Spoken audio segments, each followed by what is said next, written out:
All right, welcome back to the Pursuit of Property podcast. Today, we are joined with Adam Abajian. He is a local investor, similar in age to us. He's been doing it longer than both of us. And I am completely astonished that we have not had you on more frequently.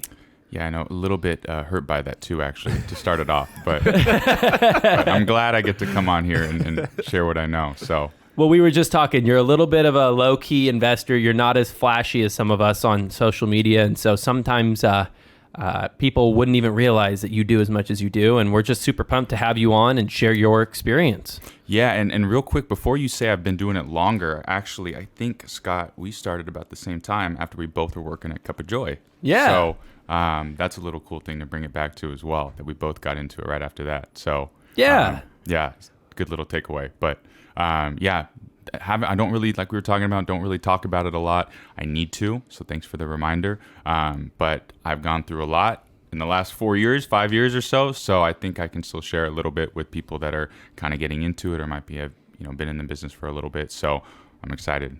Yeah, dude, that's funny that you brought that up. To me, it's automatically in my head. But Adam and I work together. You guys already know this. But you and I, obviously, we worked together at Kuppa Joy at the same time. So we were both in the coffee industry prior to real estate. Obviously, I've shared my story with a lot of people. Can you do a little background about your transition out of Kuppa Joy into the real estate game? Yeah, man, that was fun. So I got started. That was really my only job, was working at Kuppa Joy. I remember I was there for maybe 3, maybe a little bit longer years. Started off just busting the tables. Didn't even know anything about coffee. I swear I didn't know regular versus decaf, which you might think, how do you not? But I did not. So worked there for a while. Ended up meeting the first person you worked with, Jason Pritchard, sitting at a table there. The owner actually said, "Hey, that guy's in real estate. I know you want to do house flipping. I see him doing some paperwork." He told me to go talk to him. Jason drove me around in his truck when Jason was barely doing much. And then later on, I ended up meeting another family friend of mine there that flipped a ton of houses. He ran in, had cut his finger, and I was telling him what I wanted to do with my life. And he goes, "Dude, we flip houses ourselves." And I was like, "No shit." So we got connected that way. And then he kind of held my hand later on and started helping me flip houses. But I remember finally getting my first house, flipping it, expecting a check to come in, and I quit Kuppa Joy thinking, like, this is my first house flip, I'm going to make my money. Ended up quitting, getting my first check, which when we split the proceeds, I got, I think it was $1,800, if not $1,700. And I remember I got billed for my LLC for the year before, because I opened it in December, and then the next year at the same time, and I had to pay $1,600, $800 a year. So I ended up, after paying that and putting away money for like taxes, which was pretty much nothing, I was broke again. And I was like, this is awful. I almost went back and said, "Can I please have my job back?" So yeah, but I had too much pride. So, but that was the kind of the start. So let's talk about that first deal real quick. How did you found that first flip while you were still working at Kuppa Joy? Yeah. How did that deal kind of fall into your lap? Yeah, so the people I was working with pretty much told me, do your own marketing, you can find a deal. And they said, just, you can call for sale by owners, you can put up bandit signs. And so I ended up going out and putting up bandit signs, I think every other night, probably 8, 9 o'clock till like 11, maybe 11:30 at night, which is in the south side of Fresno, probably is not the best idea to do it late at night. Good thing you were jacked. I know. It was not fun. But I had just my truck and this big bandit sign hanger, and at one point I was just climbing up a ladder and nailing them up there. Oh my gosh. And it was awful hanging them up and then driving around, nights in the future and seeing them all rip down. And I'm like, all this time. That work. So, but that was where the first one came from. It was actually in Selma, that first deal. And we walked out there. We met the seller at the property. It wasn't a huge flip. We probably spent maybe $15,000 on the rehab or less, but it was a deal. We worked it out, and my partners were kind of like, not going to make the most amount of money, but it's still a good flip that we can kind of help you out with. We want to get you something. So I worked with them, and actually before, it took them like a week and a half to do the rehab. So before I even knew it, they were already done with it. And I was like, sweet, I didn't have to do anything and I'm getting paid and all this. So it was a very interesting flip. And then I think the next 2 of them actually came from bandit signs too. I haven't got anything since from them, but bandit signs were the start. Yeah, I enjoyed it. And it was pretty cheap. I just kind of put a colorful slogan up there, and I was answering calls during Kuppa Joy, and I remember that first deal. We were closing escrow, and a couple days before, the seller was hammering me. I remember 6 or 7 missed calls from him the day before we were closing escrow because something was going wrong, and I was flipping out while I was making coffee for people, sweating. It was awful. Jacked on caffeine. That's crazy. So obviously our podcast is really geared towards people who are new in the industry, so it's cool to hear that the bandit signs worked for you. Yeah. So when you had gone to the family friend and you were like, hey, like I want to get into flipping and all that, their response was like, yeah, we'll help you. You have to go find the deal. Yes. So they kind of saw that I wanted to get into it, and I was hardworking. And the thing with them is that I would go do all my own marketing. They would kind of give me some tips and some ideas on, okay, how do I talk to people? What script do I use? How do I, underwrite these properties?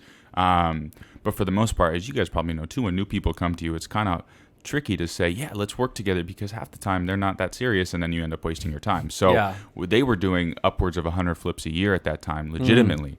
And so now looking back at it, I'm like, I'm surprised they even wanted to help me in the first place, because they already got all this going on. And so, and that was, flipping houses was kind of a side thing for them. So they were busy guys. And so I had the family friend, and he had a partner. And so they pretty much just kind of knew that I would work and do my own thing. And so I took their advice, watched a lot of YouTube videos that helped too, podcasts and stuff like that, and just got some more advice that way. But yeah, they gave me some good tips, and I really didn't budge from that. When they said bandit signs, I wasn't really going to say, oh, that's kind of sucky. I don't want to do that. I just kind of took it and ran with it. Yeah. And it worked. So I'm thankful for it. Yeah. That's a very good life lesson for getting started. If you go to a mentor and they tell you do X, Y, and Z, suck it up and do it, right? Yeah. And at least if it doesn't work, you can go back and say, I followed it to a T, right? Yeah. And lucky for you, you said 3 deals from bandit signs at the start? 3 deals, maybe 4 in total, but I know for sure 3 were the first 3 deals were from bandit signs. Yeah. That's sick. Yeah. Dude, so I want to rewind a little bit too, because when we had grabbed lunch last week, and you were helping Scott and I with some operations side of some of the things we're doing in our business. And we were all just being open and honest with each other, right? Talking about the struggles we've experienced, not only this year, but just across our journey as real estate investors, right? Mm-hmm. So let's rewind to what you said. You quit your job because you're expecting this big flip check to come in, right? And you get $1,800 after paying for your LLC paperwork and putting aside some for taxes. You're break even in the negative, if you know what I mean? Yeah. And you had set a line, you were too prideful to go back and ask for your job at Kuppa Joy, right? So where do you go from there? You're back to being broke. You're not going back to your old job to go get some consistent income. You've closed a deal, but really, I'm sure it felt like you were at ground zero, right? Yeah. So where do you go from there? Yeah, so I mean, the first thing is that I wasn't wholesaling, it was only flipping. So first of all, even if I got another deal, it's still 3, 4, maybe 5 months out. And so I had some savings, I think maybe 10, maybe 12 grand or so, I believe, in savings. And so cool, I can use that for marketing. I don't really have any overhead. It was just paying for stuff. But I soon came to realize that it's either you're going to spend all your time calling and talking to people and, busting your butt trying to find a deal, or you're going to have to spend at least a little bit of money on things like bandit signs or whatever it might be, direct mail, to get some more leads in. And so going through that, I was kind of spending not a ton like we are now, but spending more and more money on trying to get some deals in. And then we would do these flips. I would still be getting stuff. But when the flips came back, I'm not making a ton of money. There's 2 other partners and I'm splitting it with them. And so, a lot of the times, okay, let's say we make 25 grand. I wasn't making, a ton of money off of it. Maybe it was 5, maybe 7 grand. And some of them they weren't making their expected return. So I was barely getting anything. So sometimes I was like, okay, I paid 2 grand to get this deal. I got 2 grand back. That doesn't really work out for me too well, So, and I just spent all this time. There was some stuff on the MLS too that I picked up that I was able to get. So that kind of helped. But I mean, it was tough. It was a very hard time. It almost feels like right now too. Not as bad because it's, you didn't have as much overhead. It was just really like trying to push and not get a lot of stuff. And you hear a lot of stories of some people like, oh, it took me 6, 9 months, 12 months to get my first deal. And then there's others like, oh, sweet, I made 30 grand my first month. And you're like, what in the world are you guys doing? So it was definitely a big struggle to try and figure out, okay, have confidence in myself in the first place that I can get this done, and keep listening to those videos. If you just keep pushing, keep going. But yeah, it definitely drained me out. And I remember a lot of times I was just stressed out of not having any money, being like, okay, I know these flips are going, but I'm not really making anything. What do I do? And so I worked with these guys for about 2 years, and I thank them tremendously because I learned a ton about rehab and how to flip houses. Yeah. And, everything in that sense. And so, and I'm still good friends with them. They're still some of the biggest players in the market. Yep. And so after about 2 years, I think, maybe a little bit over, we ended up parting ways. By the way, the very end of that was they were starting to buy apartment complexes, huge ones. And so they already had been doing that, but they let me help renovate a 300-unit complex that was like destroyed. And so that was really cool to be able to go through that, like hold up timelines and understand money and how everything flows, and get orders from Home Depot and all, like huge orders. I felt like the man walking into Home Depot when you're paying like for a $50,000-$60,000 material order. You know, I wasn't paying for it, but I was picking it up, so they treated me with respect. But doing that was really cool. So things like that I learned a lot from, and then we ended up parting ways neutrally on good terms right in February 2020, so right before COVID. So when COVID happened, I was like, oh shoot, this is not the best time for this to happen. It ended up being great. Yeah, it worked out well. But it was right before that, and so I'd already had my LLC and everything going, so it was very easy. But that was really my first time getting into like wholesaling and stuff like that. Everything with them was just flips. So that's kind of when I broke off, started doing my own thing. Yeah. Yeah. So those first 2 years, because you and I think we started like within a month or two apart, right? I know that you left first, and then I was like, oh, Adam left for real estate. I'll try it too. And I went obviously to Benny and Jason, and I went more down the realtor side for the start. Those first 2 years, you and I struggled with similar but also different things. I mean, obviously I was trying to, do real estate sales, and you were working on finding flips. Mm-hmm. You mentioned a lot about the financial stuff. What other struggles were you dealing with those first 2 years when you were working under two guys who clearly knew what they were doing and who had the means of producing and following through on deals? But it sounded like you were kind of on your own, figuring a lot of stuff out at that start.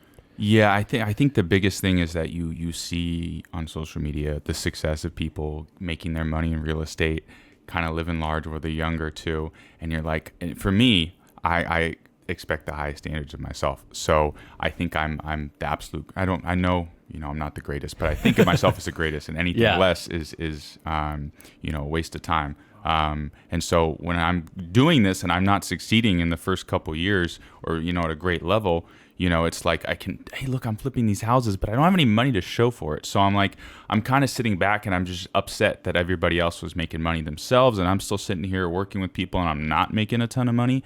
So that really, I think, just got me down and got me negative, because I was just upset that I wasn't able to really be super successful quickly, because then I'm like, okay, I'm not the greatest businessman that I thought I was, even though I know I'm young, but still I'm like, why aren't I able to accomplish this? I know I can. So that was very, very upsetting for sure. And having to go through that and not have, just not having the money is upsetting. But then also you're like, okay, maybe my marketing is not working. I'm not as good at marketing as I thought I was. And so kind of that going through your head and getting you down a little bit, not having the strongest faith at that time too, being just like, I'm the man, I can figure it out, Yeah. So that's another thing as well.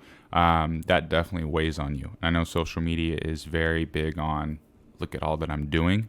It's maybe one reason why I don't post a lot, because it kind of sucks right now too. So that's not as much to talk about. Yeah, and I don't like doing that all the time, and so that's kind of why I wanted to do this too and share the other side of things as well. So but yeah, I think that was a big thing, seeing everybody win, especially at a younger age.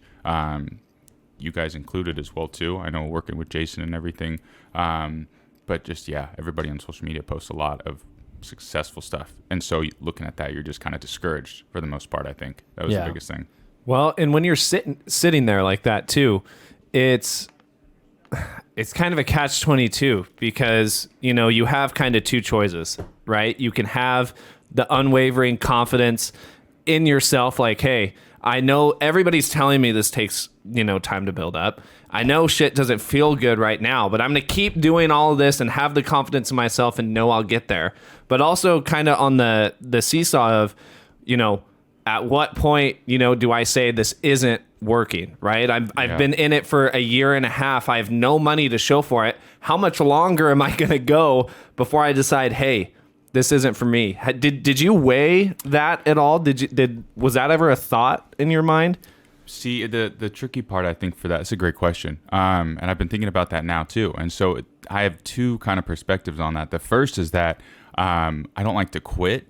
So it's one thing to not give up on something, but then there's also the other aspect, you know, I'm a strong Christian. And so when is God telling me, hey, you need to move on to something else? So that's a very big thing, because if God is saying, hey, you need to move on to something else, that makes me, my own pride, think, oh, look at Adam, you quit. You suck. You couldn't get done. Like, all these other people can succeed in real estate. You can't. But really, that's not the case. And so I still think I'm here to stay, obviously, for a long time. Unless God changes that. We'll see. TBD. But that's something I've always struggled with, because my mind is in my path isn't strictly made up by my own decisions. That's what I believe. Right. And so if I don't listen and have that faith, then, well, God's going to turn things around for me and make it pretty bad and show me I need to be somewhere else. So that's a very tricky part. It's a fine line of, okay, is it my decision? Is it God's decisions? And so if I try to make it my own decision, God's going to show me it's not my decision. It's not my choice. So that's how I perceive things. But I definitely have thought that a lot of times. In the beginning, for sure, like, okay, I'm not succeeding. Is this just not the path I want to go to or go down? But I think I always want to own rental properties regardless. So whatever I do, I still want to have a tie to real estate. I want to own apartments. So whether I end up being some tech guy, hopefully not. But if I do end up doing that, like, I'd still like to take that money and invest into real estate regardless. Yeah. So I really do like the industry no matter what. There's that. So I hear what you're saying about that comparison thing too. I know Cade and I, one of the benefits of having the two of us constantly around each other is that it helps us pull ourselves out of that comparison. I think comparison, there's a lot of sayings like comparison's like the root of, is it the root of evil, or it's the root of sadness, or something like that? Yeah. Comparison, no matter who you compare yourself against, it's never going to be a beneficial thing. Oh, even 100%. if you compare it against somebody that you're doing better than, it doesn't really make you feel any better, right? Yeah. And when you compare against somebody who's doing better than you, it makes you feel pretty bad. And I know that Cade and I have had moments where we're like, man. And think too, when you compare yourself against somebody that's doing worse than you, you get complacent. And Exactly. You don't do anything. So there's no value to it. Yeah, because I was in high school and my mom would do this all the time. She would always have me go to church. I led the Fellowship of Christian Athletes group, and I would tell her, Mom, I'm not gonna go to church this week, and I'm gonna do this. She goes, well, you need to be doing this. And I go, Mom, all my friends don't do this at all. Like, I'm going above and beyond. And she goes, you do not compare yourselves to them, because what's gonna happen is you're gonna get a lot more just like them. And I was like, that's a great point. Yeah, I'm not gonna be any greater. I'm not gonna push myself if I compare myself to lowly people that are on a, I don't know what the term would be, just lowly people, I guess. Yeah, well, and if you consider yourself to be great and you want to push for greatness, you can't compare to people below you, because that's not going to motivate you. Makes you feel good. But, where I was going with it is it's helpful when Cade and I have each other around. Like, we've had moments where both of us will compare to somebody else and we'll be like, well, that's bullshit, like, I've been doing this longer than them. How did they do that? Yeah. And it's good to get yourself out of that. And I know that we've experienced something similar. And I bet a lot of people who listen to our show probably think the same thing. Like, I've been doing this for X amount of months and I haven't done what? And this guy who just came on the show started yesterday and he made 30 grand. Like, this is bullshit, Yeah. So it's a good point to make, that especially at the beginning, comparison will really make you think, totally ridiculous thoughts. Yeah.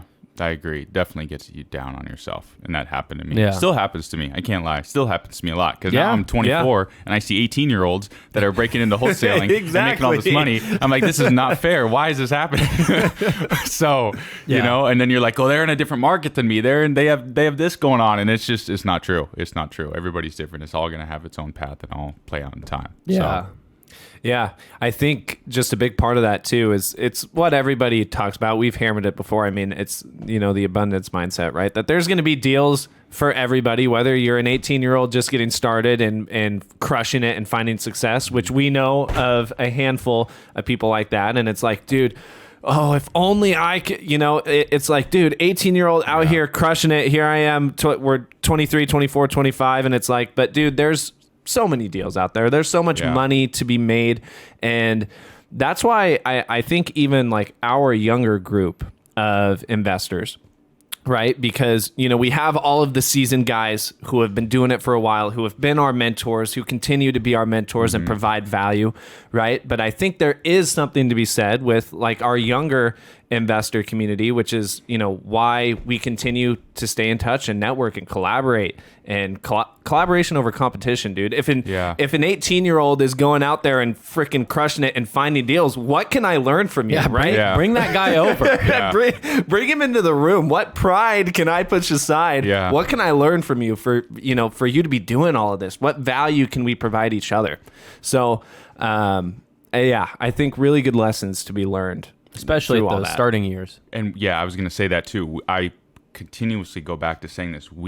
Especially myself, I'm going to say I am very, very blessed to be going through hard times now versus when I've got 30 employees and millions of loans out on properties and the market turns and I'm not sure what to do, because then you're going to have a lot more more sleepless nights, and it's going to be much more anxiety and stress. And so I'd much rather go through it now when I don't have as much up at stake. Obviously I have a lot more overhead and stuff going on than I did when I first started, but it's still solvable, not as much stress, and I can learn the solutions from it. The only bad part is if I go through the bad times and then I come out of it and I don't figure out what happened or what went wrong. I don't figure out how I can do better next time. That's a problem. But I'd much rather go through it right now, and I'm blessed that it's happening now. It's going to happen later again too, but at least I'll have gone through that and said, hey, my faith is strong. I did this. I got through it.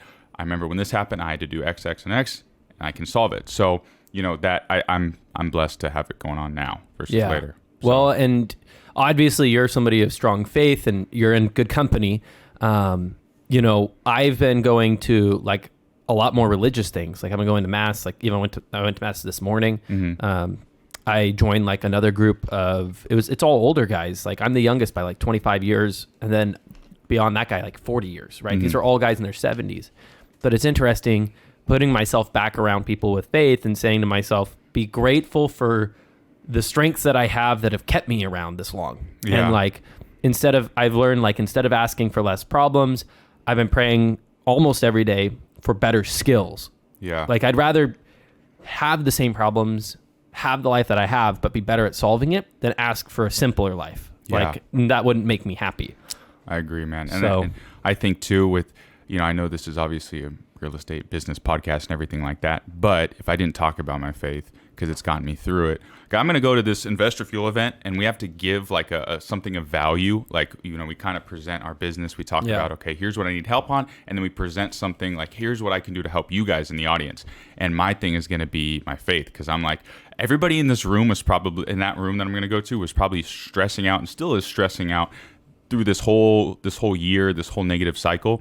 And I've had stress and anxiety, but it's been 10 times better knowing that God has his own plan and I don't have to worry about it. Yes, I got to pray and remind myself of that probably 4 or 5 times a day, but it's been so much nicer having that weight off my shoulders. So I'm not going to sit there and say, I did this, this, and this, and I'm out. My business was better. That's why I don't have as much stress. No, not really. It was because of God. So that's what I attribute a lot to too. So. I need to jump in here too.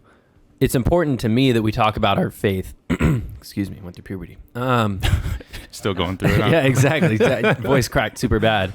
It's important to me that we mention our faith, because we are not a religious person when we're not at the office, and then, a religious person outside of here, right? Mm-hmm. And so, especially, I found it's super important that I keep my faith with me at all times, because at the end of the day, like our job is one that requires a lot of giving up, ownership of things and saying to myself, well, it's in God's hands. I know a lot of people use the word like it's out in the universe, or, you put it out into the world. to me, it's like I give it up to God, and whatever happens is what's supposed to happen.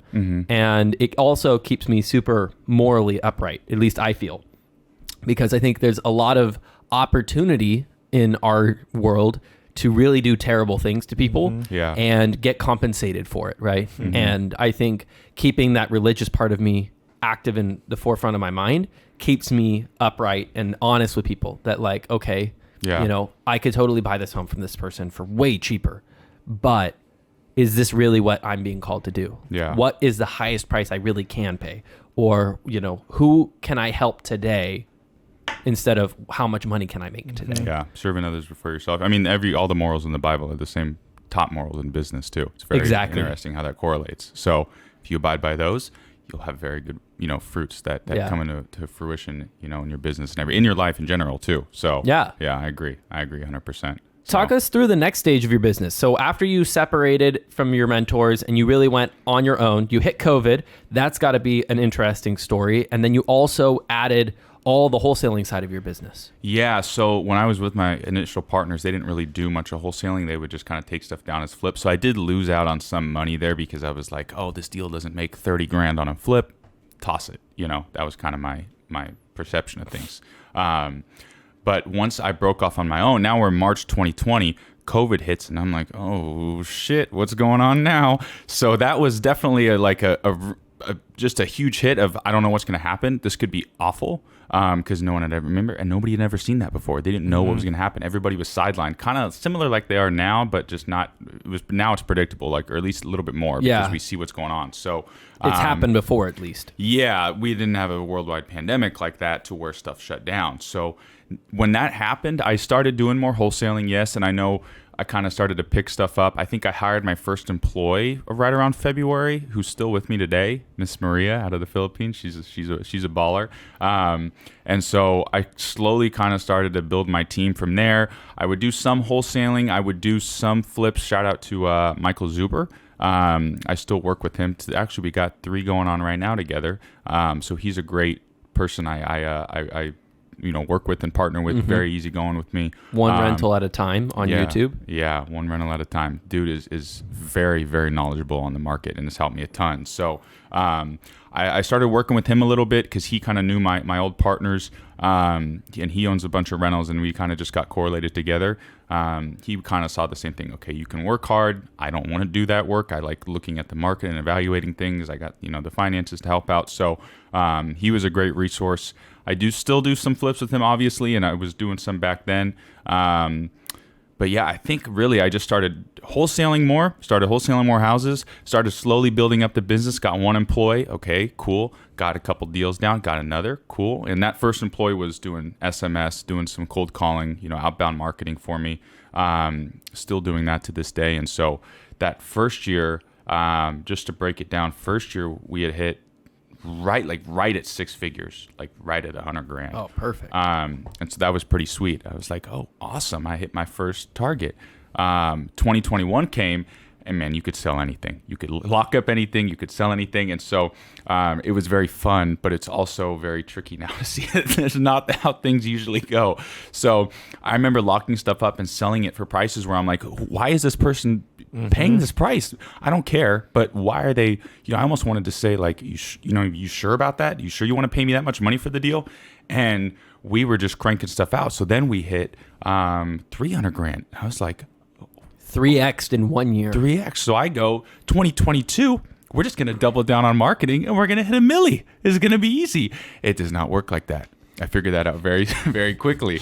Obviously, the market changes as well, too, because, from 100 to 300, I did duplicate pretty much a similar process, hired on more employees. As you grow, too, it's not just, I'm going to hire on 5 more cold callers and texters, to do this. I also have to now hire on someone to now, help you guys with lead management. Yeah, lead management, have an executive assistant to kind of do the back-end things. Shout out to Stratton Brown, as you very, very good friends of all of us, but he was very good at teaching me how to delegate. And okay, why are you entering in spreadsheets every day? Why are you doing this? Why are you doing that? All of that can be done. He opened my eyes to what virtual assistants can do. No offense to people out of the country, but when you're dealing with $3, $4, $5 an hour virtual assistants in the Philippines, you don't think of you don't trust that they can do all these different tasks. Yeah. You're like, there's no way I'm going to have them trust them with this, with that. But they can do a lot of stuff. I got a guy, Ryan, right now, who's out of Egypt, and he is same age as me. Very intelligent guy, and has helped me out and still helping me out with a lot of executive assistant tasks. So now he handles all my hiring. We're doing performance reviews now with the team, and he's like uncovering things that I've never really looked at. Manages all my marketing and stuff like that as well too. So, but he can do everything on the team. He can do acquisitions, help with disposition. So it's been really cool to be able to learn what people are capable of. But yeah, so essentially doubled the team size that I had. Got up to about 7 employees, which I think I'm only at like 6 right now. But I had 7 employees and did really pretty much duplicated everything. And I did 3X. And I was like, well, that seems pretty easy. And we were pulling off 20, 30 grand wholesale deals like it was nothing. And so then it kind of slowed down a little bit towards the end of the year. And then 2022 hit. Oh, that was been tough. It's been very tough. As you guys know, the market changed a bunch. And so a lot of the stuff, it's been cancellations, changes, buyers have been sidelined. And so you're seeing that, okay, you can't just rely on wholesaling everything. There has to be other exit strategies. But you also realize how quickly things can change. Even if you save up a bunch of money, like the year prior in 2021, I ended up saving out on a bunch of taxes. But I put all the money away for taxes. So I had this big chunk of money that I'm like, cool, I'm going to spend a little bit of this, but I'm also going to save a majority of this. Thank God I did, because that is keeping me alive right now.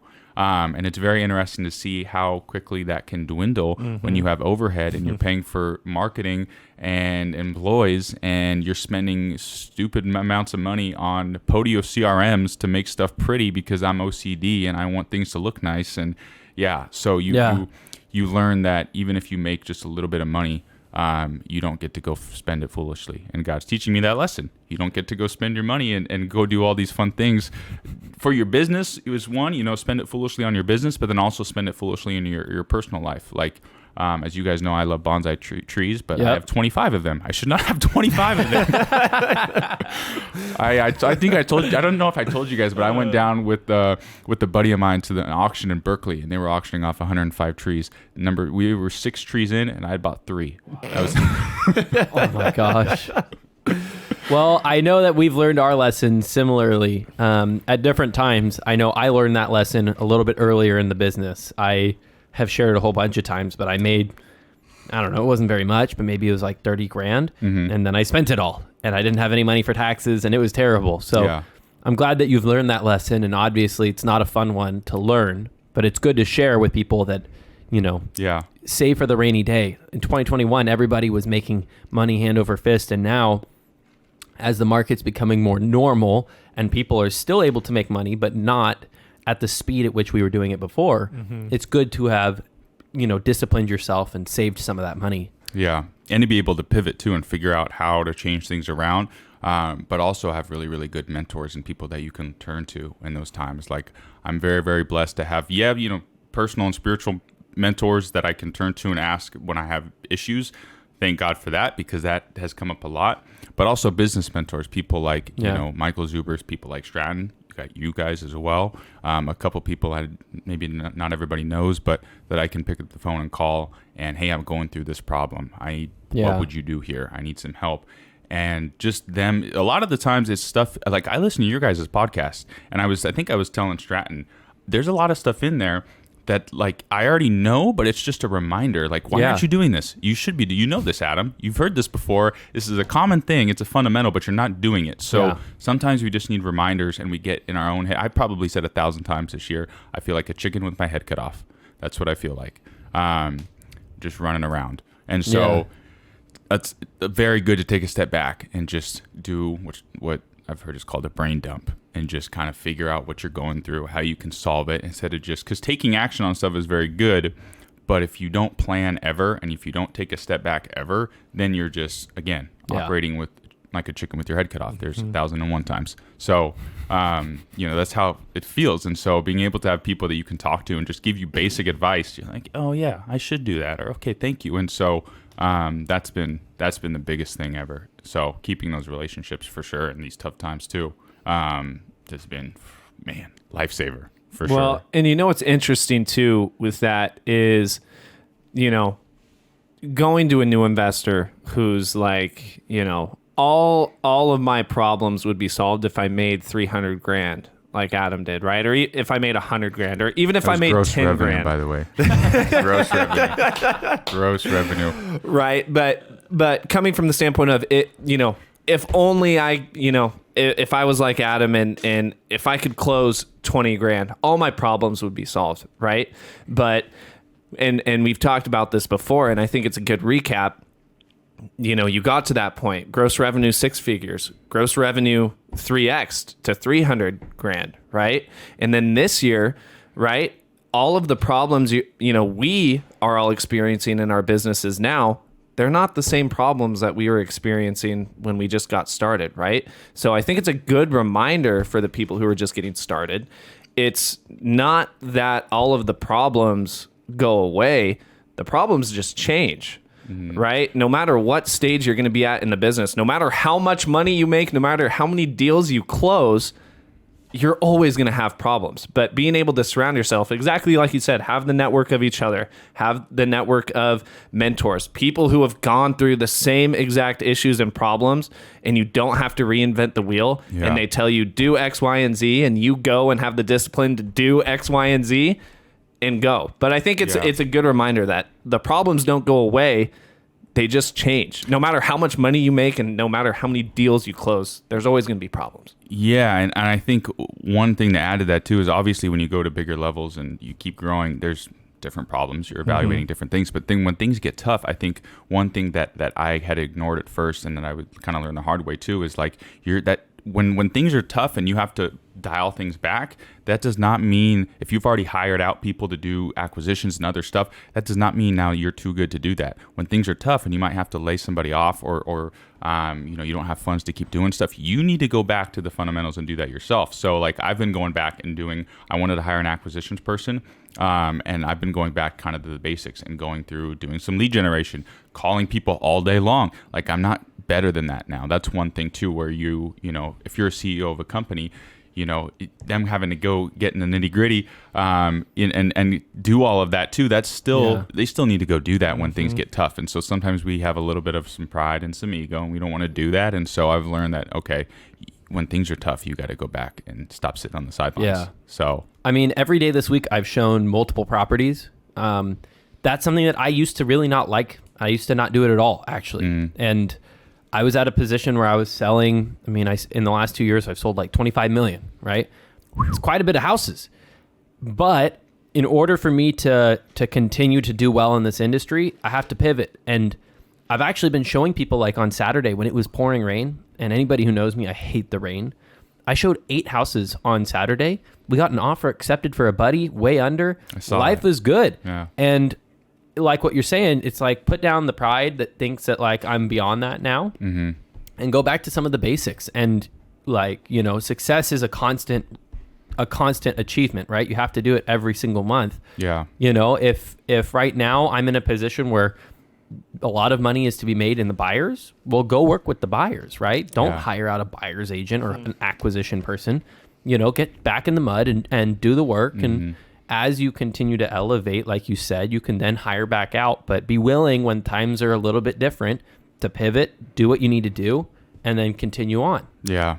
No, I agree with you, man. I know that was definitely something I learned this year. You have to continually do it. And I think a lot of it is because I'm trying to be as open as I can with people and on this as well too. But like I said, you see a lot of success on social media and you think, okay, you just scale your company, you keep growing and growing. But then when you really see the people that have had struggles, which are pretty much everybody, and they kind of pull back the curtain and say, look at the struggles I've gone through. I had to go and do this, I had to do that, I had to work 14 16 hours a day, and you're like, shoot, I'm only working 8.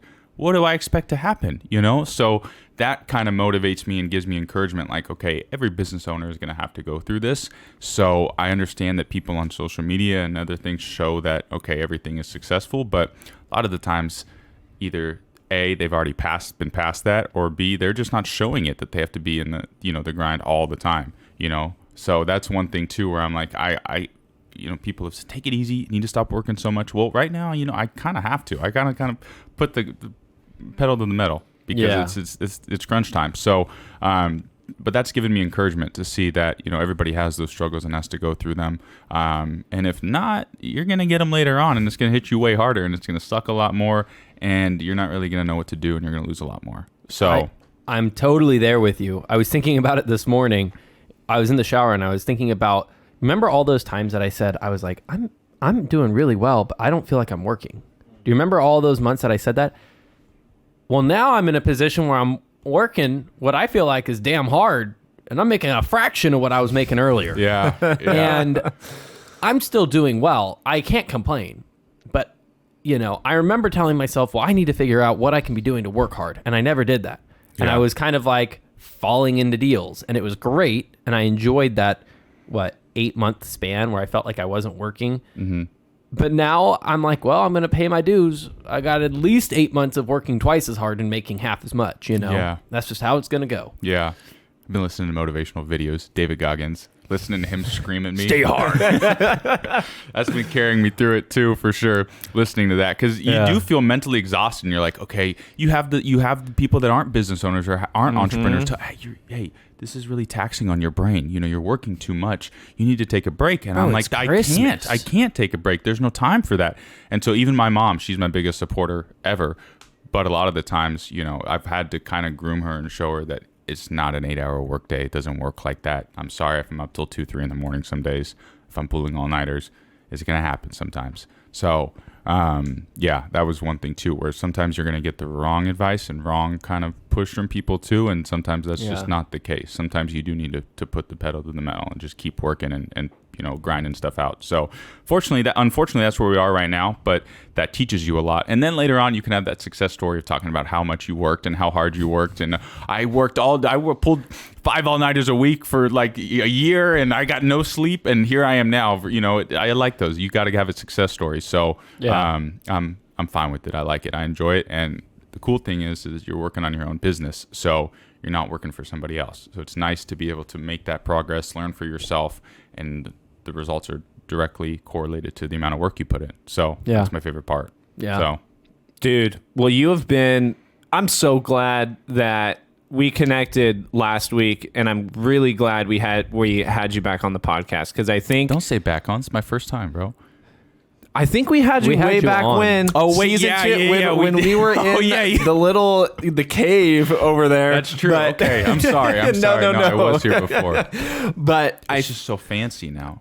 Shoot, man. We're trying our best. We got our boy Jake over Lights there. Are on. Shout out, Jake. Holding down the fort. But I think this episode I think it's important to kind of, pull back this curtain and just share all of these struggles, because it ties directly to the main people who are listening to our podcast, people who are either searching for their first deal or have a couple deals under their belt and maybe kind of feeling in that no man's land spot, right? I've closed a couple deals, but what do I have to show for it? What am I really doing here, right? I think the only thing I want to ask before we kind of wrap up is, we ask a similar question, but for our listeners out there who are scratching the surface, newer investors, one piece of advice, and it can be a recap of something you've already shared already, but what would you tell that listener, that new investor, somebody who may be struggling with that, the same headspace or struggles that you've gone through? What's the piece of advice for them? I would say that, especially if they're struggling, it's completely normal. It's completely normal. And for the people that seem like they're running and gunning right off the get-go, they're going to be either they've already struggled, they're not showing their struggle, or they're going to struggle. And so if you're struggling in the beginning, it's completely normal. It's going to happen. If you're listening to this in 2022, maybe 2023, you're going to have to put in probably 2, 3 times the work that you did in the last couple of years. That's just how it is. It sucks, but that's true.